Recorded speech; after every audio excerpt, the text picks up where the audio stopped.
Selamat pagi pemirsa, apa kabar Anda di pagi hari ini? Senang sekali saya Graciela Taime dapat menjumpai Anda dalam Berita Papua. Sejumlah berita menarik dan teraktual telah berhasil dirangkum tim redaksi kami. Berikut 3 berita utamanya hari ini.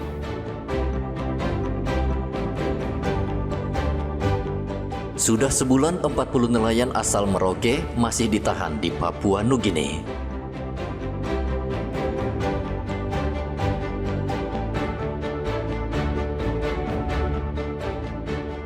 Paus Fransiskus wafat, umat asal Merauke sampaikan ucapan duka dan harapan.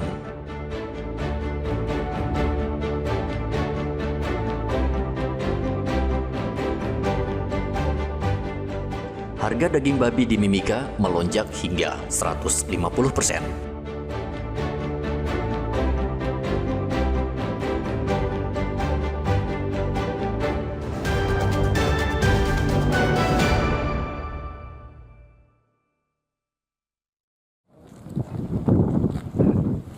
Saat ini 40 nelayan Indonesia asal Merauke, Papua Selatan masih ditahan di Papua Nugini. Mereka melanggar batas wilayah Papua Nugini saat mencari ikan. Ternyata para nelayan memahami batas-batas perairan negara, namun mereka tetap membandel. Menurut Ketua Himpunan Nelayan Seluruh Indonesia Papua Selatan, Taufik Latarisa, nelayan sangat paham batas perairan laut kedua negara karena semua peralatan navigasi di atas kapal lengkap. Selain itu, menurut dia, nelayan mendapat bimbingan dan pengetahuan terkait batas-batas wilayah kedua negara. Kalau masalah mereka tahu dengan tidak, saya yakin 100% mereka pasti tahu. Karena di atas kapal itu dilengkapi oleh GPS dengan satelit, dengan titik koordinat yang bila mana mereka memasuki zona berapa mil ke dalam itu mereka sudah tahu. Cuma mungkin juga mereka ketika masuk ke wilayah Papua Nugini ini seluruh navigasi ini kemungkinan besar menurut kami itu dipadam kemungkinan. Oh gitu. Ya.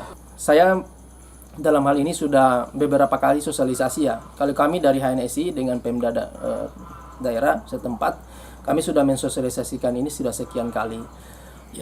Yang paling mendasar itu nelayan punya tingkat kesadaran yang cukup tinggi bahwa resiko yang begitu tinggi ketika masuk di sana ini kalau bisa kita nangkap di wilayah perairan Indonesia saja. Potensi ikan di perairan Papua Nugini terbilang besar karena keterbatasan peralatan yang dimiliki nelayan Papua Nugini. Hal itulah yang mendorong banyak nelayan Indonesia nekat memasuki wilayah negara Papua Nugini dan menggarap potensi laut tersebut. 40 nelayan Indonesia ditahan oleh tentara Papua Nugini sejak bulan Maret lalu dan saat ini masih dalam proses persidangan. Muhammad Ridwan melaporkan dari Merauke, Papua Selatan.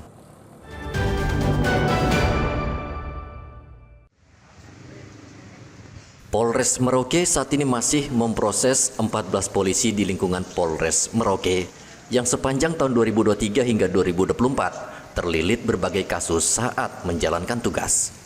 Kepala Seksi Propam Polres Merauke AKP Irwanto Syawal mengatakan dari 14 polisi yang saat ini sedang menjalani proses, sebagian sudah tidak lagi menerima gaji dan 1 polisi terancam diberhentikan dengan tidak hormat.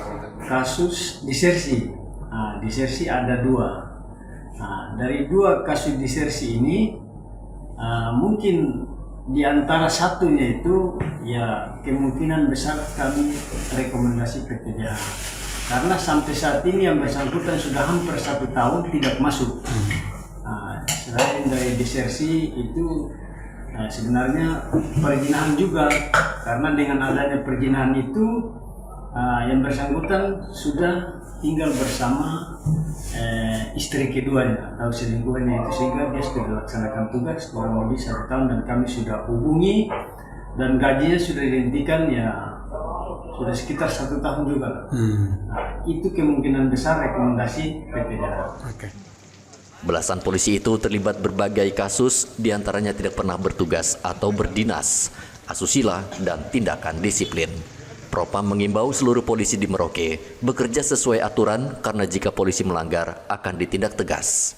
Muhammad Ridwan melaporkan dari Merauke, Papua Selatan.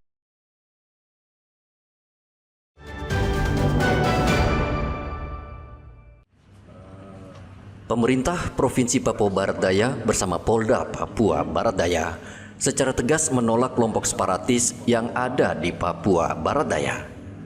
Ketegasan itu disampaikan Gubernur Papua Barat Daya Elisa Kambu bersama Wakapolda Papua Barat Daya di kantor Gubernur Papua Barat Daya pada hari Senin. Gubernur Elisa Kambu menyatakan Papua Barat Daya adalah bagian sah dari Negara Kesatuan Republik Indonesia dan tidak ada ruang bagi pihak manapun yang mencoba memecah persatuan bangsa dengan klaim sepihak. Saya tegaskan bahwa Papua termasuk Papua Barat Daya merupakan bagian yang sah dan tak terpisahkan dari Negara Kesatuan Republik Indonesia. Upaya-upaya yang dilakukan menyimpan dari konstitusi akan dijerat melalui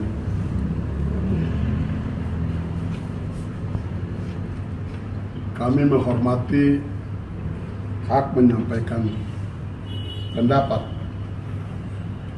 namun tidak bisa membenarkan tindakan yang menyalahi konstitusi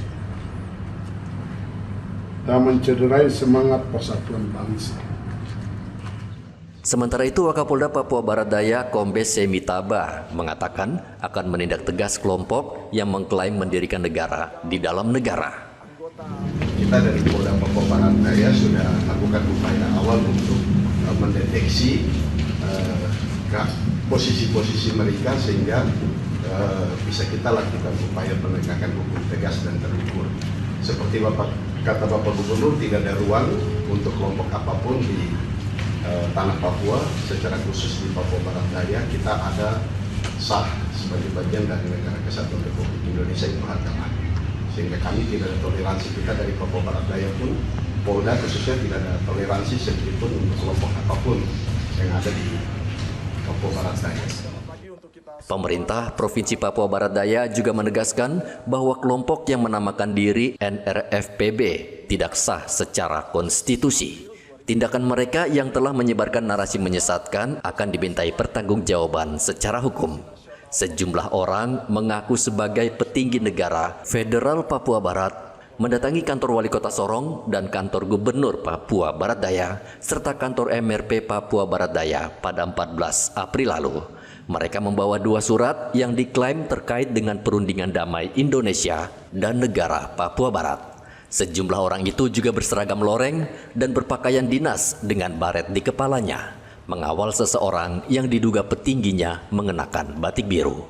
Edi melaporkan dari Sorong, Papua Barat Daya.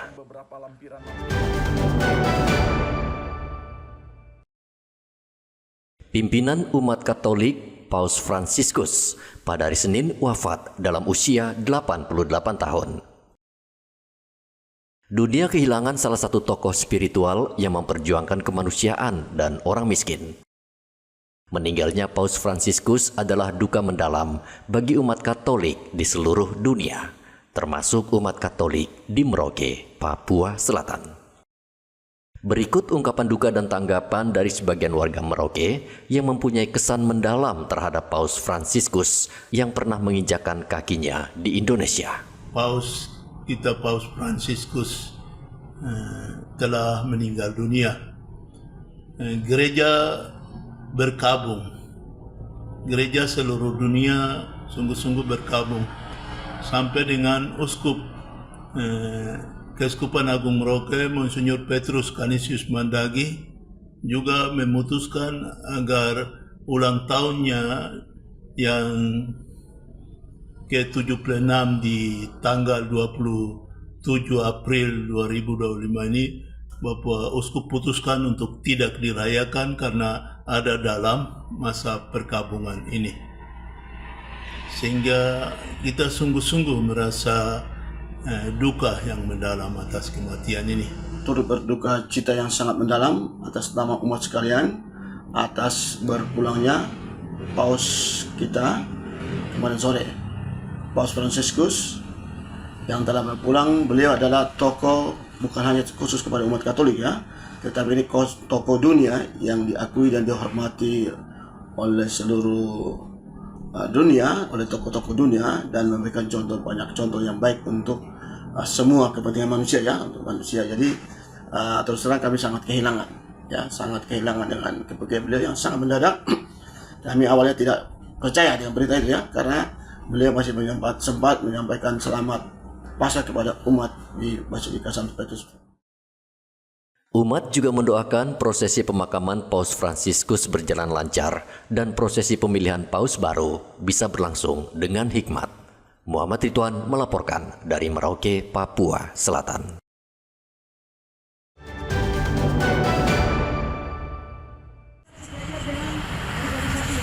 Puluhan wanita dari organisasi kewanitaan Merauke, Papua Selatan melakukan tabur bunga di Taman Makam Pahlawan Trikora pada hari jadi Kartini. Pagi hari mereka mendatangi Taman Makam Pahlawan untuk mengenang kembali perjuangan para pahlawan membela negara. Dalam acara tabur bunga, para ibu mengenakan busana ala Kartini. Menurut Yohana Gepse, perempuan Papua saat ini harus memiliki jati diri dan harus maju sesuai dengan cita-cita Kartini. Ya, kita harus ikut jejaknya Ibu Kartini supaya kita tetap menjadi Kartini masa kini. Ya, kita harus mengangkat markat perempuan, kita harus menjaga jati diri kita sebagai perempuan, apalagi saya sebagai perempuan Papua. Para wanita ini juga menyerukan makna Hari Kartini adalah momentum penting untuk menggaungkan perjuangan emansipasi perempuan. Di dunia modern yang penuh tantangan, nilai-nilai yang diwariskan Kartini menjadi pengingat bahwa perjuangan belum usai dan setiap perempuan memiliki peran penting dalam membentuk masa depan bangsa. Muhammad Ridwan melaporkan dari Merauke, Papua Selatan.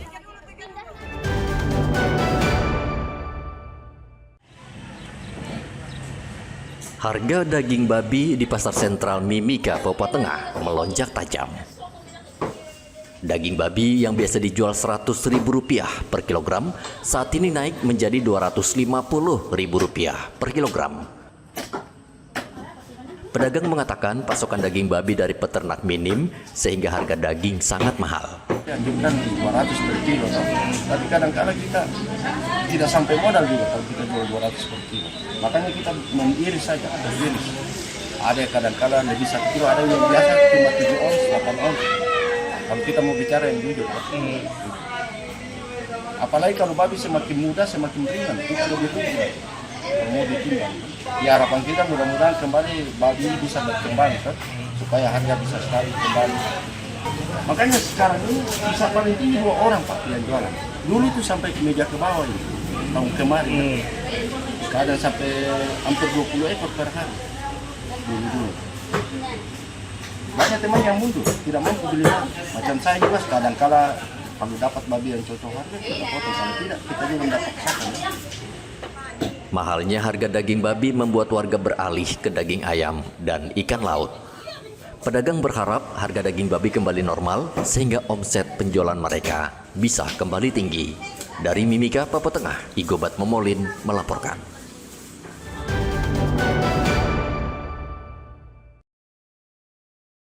Untuk menjaga keamanan dan ketertiban di Kota Wamena, pemerintah Kabupaten Jayawijaya, Provinsi Papua Pegunungan, merekrut 100 pemuda dari 40 distrik untuk menjadi polisi adat Baliem.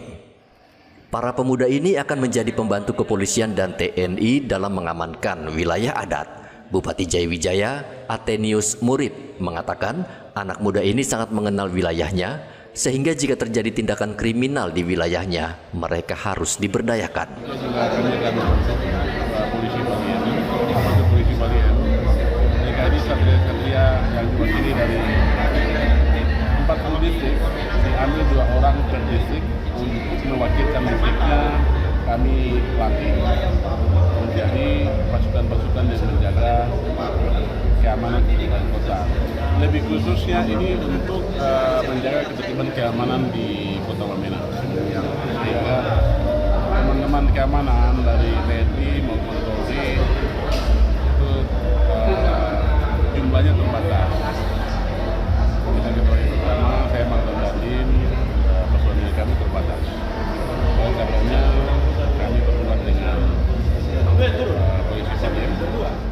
Honor ratusan pemuda di setiap distrik akan dibiayai oleh Pemkab Jayawijaya. Polisi adat juga akan bertugas membantu kepolisian dan TNI dalam menjaga keamanan, terutama di wilayah yang sulit dijangkau atau pedalaman. Hendra melaporkan dari Jayawijaya, Papua Pegunungan.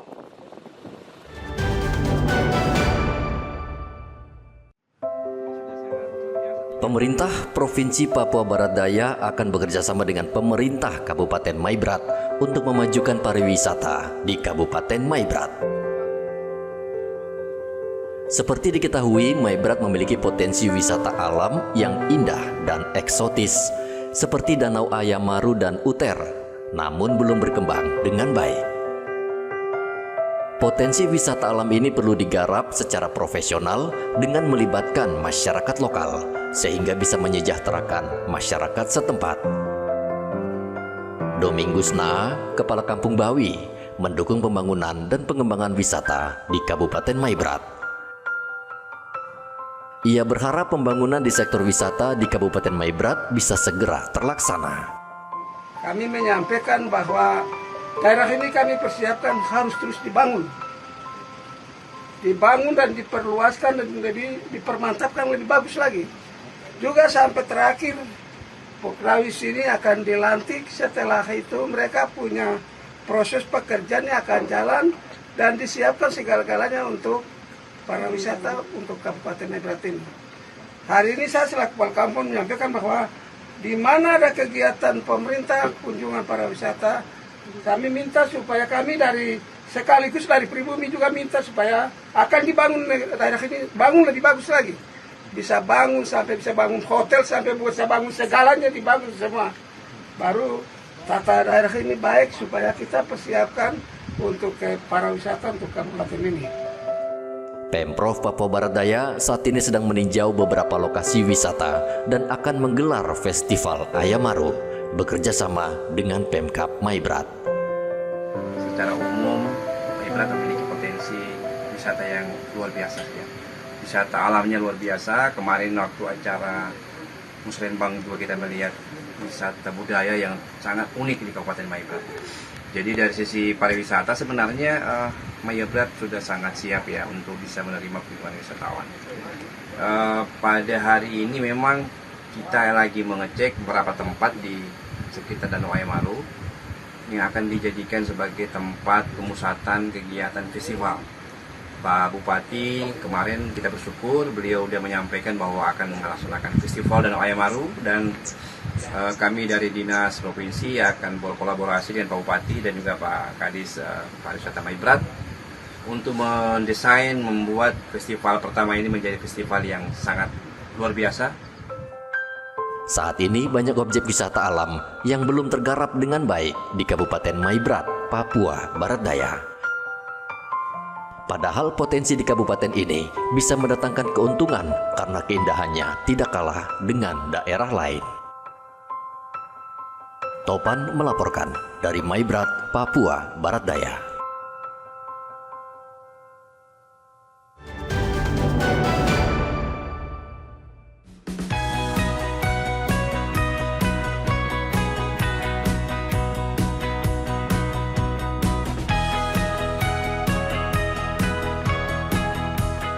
Di bawah temaram lampu jalanan di kawasan pusat wisata Jembatan Yotefa, Kota Jayapura, Provinsi Papua, Boni Kogoya berdiri tegap. Dia tak menghiraukan dinginnya hembusan angin pantai Holtekam yang menjadi kebanggaan warga Kota Jayapura. Jemarinya dengan erat menggenggam kamera jenis DSLR yang menjadi sahabat karibnya setiap hari di kawasan itu. Setiap malam, pemuda berusia 25 tahun asal Kabupaten Lanijaya, Provinsi Papua Pegunungan ini membingkai cerita hidup orang-orang yang menggunakan jasanya sebagai juru foto di jembatan yang menjadi ikon Kota Jayapura. Dengan semangat, ia memberikan arahan kepada kliennya agar hasil jepretan sesuai harapan. Perjalanan Boni Kogoya sebagai fotografer bermula pada Maret tahun 2024. Sejak SMA, Boni sudah menyenangi dunia fotografi. dan ingin mempunyai kamera sendiri. Namun karena masih sekolah, ia belum bisa membeli kamera sampai lulus kuliah di Sekolah Tinggi Fajar Timur AB Pura. Setelah bisa bekerja di STT Baptis sebagai staf selama 1 tahun, barulah ia membeli sebuah kamera. Belajar fotografi secara otodidak, akhirnya Boni Kogoya bisa eksis memotret siapa saja yang datang ke Jembatan Merah. Siapa sangka, dari sekedar hobi, ia berhasil menjadikan fotografi sebagai penghasilan tambahan yang menggiurkan. Setiap hari dengan bermodal lensa panjang dan pendek serta sebuah lampu dan kursi lipat, Boni bisa menghasilkan uang sekitar Rp400.000 hingga Rp500.000 dari pukul 4 sore hingga 10 malam. Di tengah gempuran teknologi yang memungkinkan semua orang memiliki kamera canggih di ponsel mereka, Boni tetap percaya diri menawarkan jasanya. Jembatan Yotefa menjadi pilihan strategis Boni karena tempat ini adalah titik temu warga Papua dan pendatang dari berbagai daerah. Bagi Boni, kawasan ini bukan sekedar lokasi bekerja, melainkan juga ladang inspirasi. Melalui lensa kameranya, ia mengabadikan momen-momen penuh makna. Namun, pekerjaan ini bukan tanpa tantangan. Cuaca sering kali menjadi penghalang, terutama saat hujan. Tetapi bagi Boni, semua itu hanyalah ujian kecil. Bagi Boni, keinginannya ini bukan sekedar ambisi pribadi, tetapi juga bentuk kebanggaan sebagai anak Papua. Ia ingin menunjukkan bahwa anak muda dari wilayah timur Indonesia juga bisa bersinar di bidang kreatif. Awalnya saya belajar memotret itu dari SMA, karena itu adalah salah satu hobi yang saya lihat. Dan awalnya itu saya punya kamera kecil yang bisa saya bawa dan bisa foto. Dan dari situ saya melihat bahwa salah satu dokumen atau album itu sangat penting. Karena kita akan foto hari ini dan mungkin waktu dia akan berlalu. Tetapi kenangan itu tetap akan ada dan akan mengingat. Oleh karena itu saya merasa tertarik sekali untuk memotret dan menyimpan file-file, dokumen-dokumen dan lain hal. Boni Kogoya tidak hanya membangun karir untuk dirinya sendiri, ia juga ingin menjadi inspirasi bagi generasi muda Papua. Menurutnya, kreativitas adalah kunci untuk membuka peluang baru. Dengan tekad yang kuat dan mimpi besar di hatinya, Boni terus melangkah malam demi malam mengabadikan senyum terindah orang yang dipotretnya. Setelah selama setahun di Jembatan Merah Yotefa ini, Boni juga mengajak 4 orang temannya untuk membantu menjalankan usaha foto. Sedikit-sedikit dia sudah mengajari saya dan semenjak dari situ saya kuliah di Jayapura dan dari sini Kakak Boni mengajarkan saya untuk cara foto di Jembatan Merah. Di malam hari dengan kategorinya yang berbeda untuk cara foto dan cara menghasilkan uang untuk membayarkan biaya kuliah begitu. Sampai kakak mengajarkan kita dan memberikan kami kesempatan untuk foto dan sudah mengajari kami. Dan saya biasa foto sini hasil sangat memuaskan dan juga foto sini agak bagus juga. Itu yang membuat Denny suka ke sini ya? Iya, membuat saya suka ke sini. Saya sudah foto 5 kali di sini. 5 kali ya? Iya.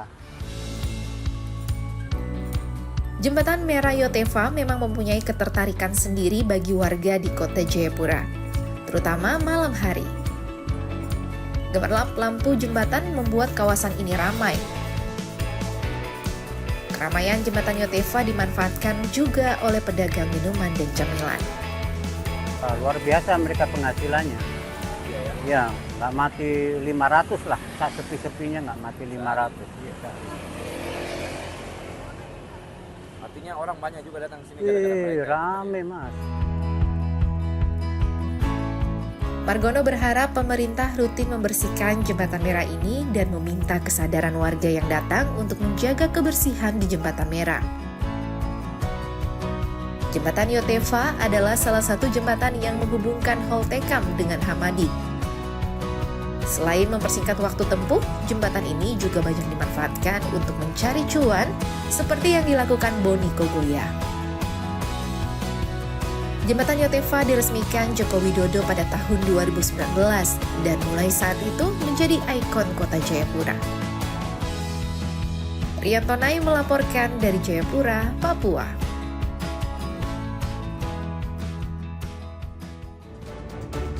Pemirsa, informasi tadi sekaligus mengakhiri jumpa kita pada pagi hari ini.